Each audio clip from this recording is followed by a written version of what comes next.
Greetings, Jaguar Nation, juniors and seniors. Principal Anderson here with Mr. Musil, our Dean of Students. Say hi, Mr. Musil. Hi, Jags. And we are excited to have you back for this school year. This presentation is going to be highlighting the key points from the student handbook. It's targeted for students in grades 11 and 12. We're not going to go through everything in the handbook, but we are going to go over key highlights that's important for you to know.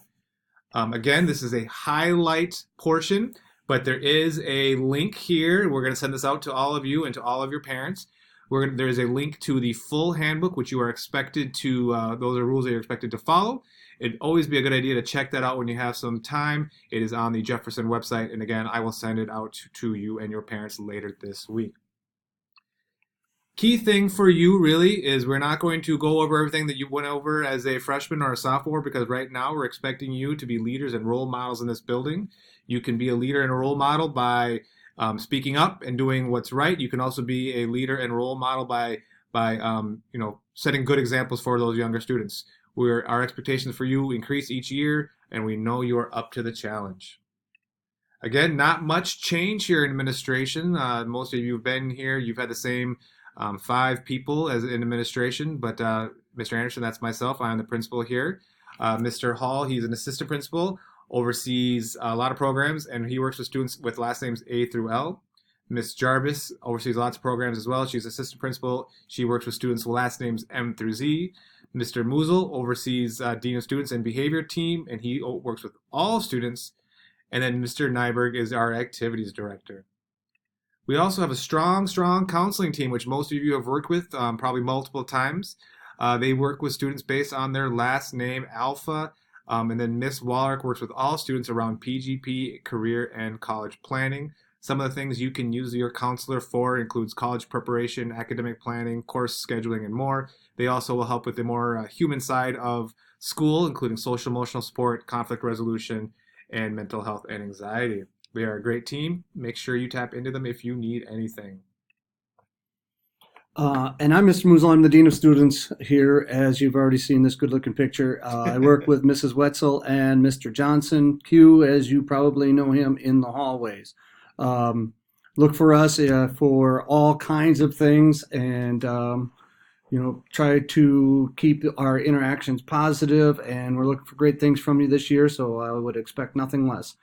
Just as a reminder, for a full breakdown of all these behavior rules, just see the handbook on the link that was shown earlier, and you can just refer directly to those pages 27 through 36 for some specific things.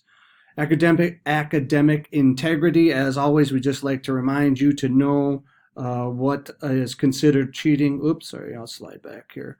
What is considered to be cheating in your classroom. If you have any questions, speak directly with your classroom teacher. But we put some ideas here just to give you some direction in case you are at home.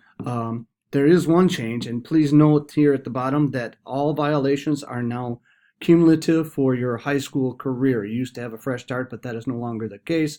They will follow you. If you have a violation sophomore year, it will count as part of junior and senior year. Ms. Booth, if I can jump in, one key one, I know it's here, it happens a lot, especially with older students, is sharing stuff on Google Drive or Google Docs. Students think they're helping their friends by sharing what they wrote for a class, last trimester. The student doesn't end up changing enough, and then both students can get tagged. So basically what I'm trying to say, be very careful sharing your work with your friends, Google Docs and Google Drive. Be very wary of that one, because that one does creep up quite a bit. We see many of those every year, including, especially towards the end of the trimester. So please pay attention to that. Cell phones, you bring them to school at your own risk. It's very hard to keep track of things, and so you are responsible for those and anything that happens to them. Keep them on silent, and know if your classroom that you're in is a no cell phone classroom, and keep them out of sight all hour. Just so you know, having a cell phone out during a test or in the testing center is grounds for an immediate cheating violation, because we were just talking about academic integrity, and we wanted to remind you of that. Please be careful with social media. Anything that causes a disruption to the learning environment, whether it happens in or out of school, could subject you to discipline here in schools. That digital footprint lasts forever, so please be smart when you're using your social media. Hats in school, beginning this year, hats are allowed in school. However, you again, being the student, you're responsible to know what is allowed in your classroom. Different classrooms have different rules, as they always have. So most teachers will require you to remove those hats in the classroom and just make sure you know which classroom you are in. Failure to comply, of course, will result in some consequences. Teachers are allowed and can require you to keep your phones away, your hats off, your earbuds and headphones put away, your Chromebooks put away at different times. You are the learner. You are expected to know what teachers are looking to get from you in that classroom. Failure to comply, of course, will result in some sort of discipline reaction. Keep it simple, know the rules, and follow them. If an adult has any behavior concerns, they'll report them, and you can expect a conversation to follow. Bullying, we wanted to make sure you had the full definition of the bullying because we take it pretty seriously here. We want to make sure that we continue offering a warm and welcoming, inclusive environment. Bullying in any form is not tolerated here at Jefferson High School, so please, if you see something, say something. It doesn't have to be to the perpetrator right there in the moment. You can come and see any adult at any time, and we will help figure out what to do with that. This is new bystander rule. Pay attention. Hey, pay attention. This new rule is in the handbook. Go ahead and refer to page 29 if you want more details. But if you are knowingly near the location of a violation and attempt to remove yourself when it is safe to do so, then you are not violating the bystander rule. But if you are watching, encouraging, and or recording a known violation, it's strictly prohibited, and students who do so will be subject to disciplinary reaction. That is the bystander rule. Go ahead, go to page 29 if you have further questions, or come see us for more information. Here's a couple of reminders to our search policy. The purpose of this search policy is to provide a safe and helpful environment for everybody. Lockers, Chromebooks, ISD 271 stuff, and other school property may be searched at any time. Personal property, however, will be searched if there is reasonable suspicion, and it can include, but it is not all of the possibilities, but backpacks, pockets, wallets, and you see all those examples there. Any student who leaves the school without permission is subject to a search upon their return. And just so you know, occasionally we do have drug dogs come and do a search. Again, if an adult has any health or behavior concerns, you can expect to have a conversation with an adult down here in the office. Lunch detention. We run lunch detention all the time. Usually lunch detentions are assigned because of tardy sweeps, but there are various other reasons for which you may receive a lunch detention. It's still going to take place down in the dance studio. For those of you that are new, it's down by the gym. You check in at lunch detention, drop your stuff off, get a front of the line pass, pick up your lunch, and report back. Then you make sure your cell phone is in front, because there are no cell phones at lunch detention. If you arrive 5 minutes late or more, then it will not count for that day. If you are not sure why you have lunch detention, please just talk to me or Mrs. Wetzel or some other adult, and we can get to the bottom of it. Do not just not show. All right, back to me.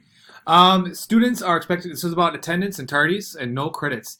The big thing here that I meet with students on is once you hit 7 unexcused absence, you can lose credit for that class. So even if you pass the class academically, if you've got 7 or more absences, you can lose your credit for that class.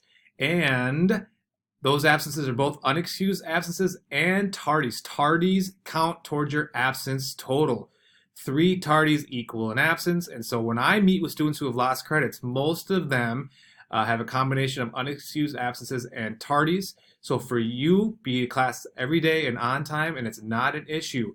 But if you start having absences, you start having tardies, those will start to accumulate, and they will be harmful when you have to lose that credit. So do not have this issue. Track your attendance on campus. Make sure you are in class on time every single day. This is a counseling-related slide about dropping and adding a course. Remember that schedule change requests must be made of the second day of the trimester, and you can see the day. So that is today, Wednesday, September 4th, Try 2 is December 3rd, and Try 3 is March 11th. At this point in the school year, your schedules are locked, and we will not make adjustments except for one of these situations up here, 1 through 4. By and large, we do not change schedules once the year has started. And dropping a class after 2 days will result in an F being placed on that student on your transcript. So be very smart when you register for classes that it's the classes you want to take, and then once your schedule is put out, that you know what you're taking and you know what steps you need to take in case there's an error. See your counselor with any questions on that particular slide. We are several years into our flexible learning and flex space project. For those of you that are juniors and seniors, who should be the only ones watching this, you will have used these spaces quite a bit over the last couple of years, but just a reminder, they are still pretty new, they are still pretty clean, so please respect the spaces and use them wisely. It is an academic area. It is not a hangout area. It's an academic space, so please have an academic purpose while working in the flex space. If you are working in a flex space and a teacher needs to use it, you may get bumped just to handle that properly. If you are in a space because your teacher is gone for the day and you don't have a sub, make sure you register your attendance with one of the hall monitors. Usually it's Chris, sometimes Brandon.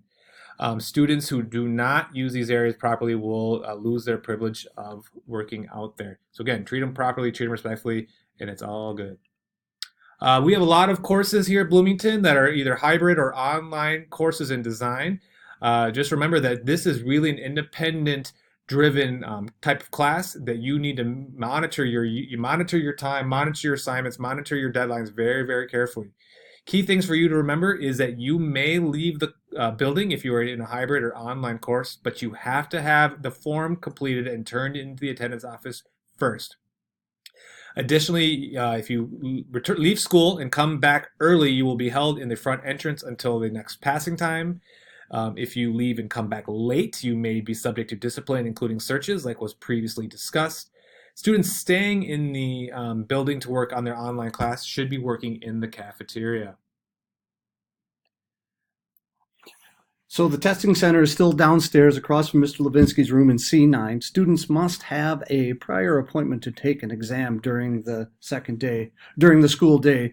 This appointment must be made by the classroom teacher. Students who miss their appointment will have an opportunity to take the test after school, or they can make a new appointment with their classroom teacher. Tests will be held in the testing center for only 1 week. This is a change now. After 1 week, tests will be returned to the teacher, and you may receive a 0 for that test. So if you have an appointment, keep it. If you have a need to leave school, if you are leaving because of an illness, we always check out through the nurse. If you are ill, make sure that you go through the nurse. If you have an appointment, make sure you have parents call 24 hours early. You can see there it's 952-806-7602 and have them call in so you can receive a pass and it will go seamlessly.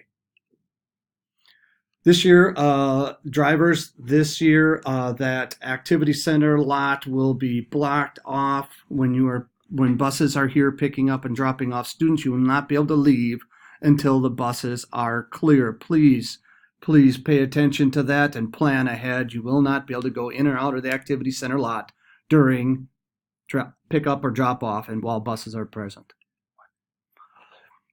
Jefferson After Hours is still in existence. It'll be moved to the Blue Flex space this year, and it'll be after school until 3:30, Monday through Thursday, staffed by a teacher and sometimes NHS tutors. And it's a great place for you to go and get some work done while you're waiting for your ride, because you can't go in the activity center parking lot after school. That's right. Speaking of after-school procedures, just remember school ends 2:37 and 2:14 on a block day. And the building is open until 3:30 p.m. Monday through Thursday, so for about an hour. And then on Friday, it closes at 2:50. So for Monday through Thursday, you got about an hour. On Fridays, only about 10 minutes until the building is shut down.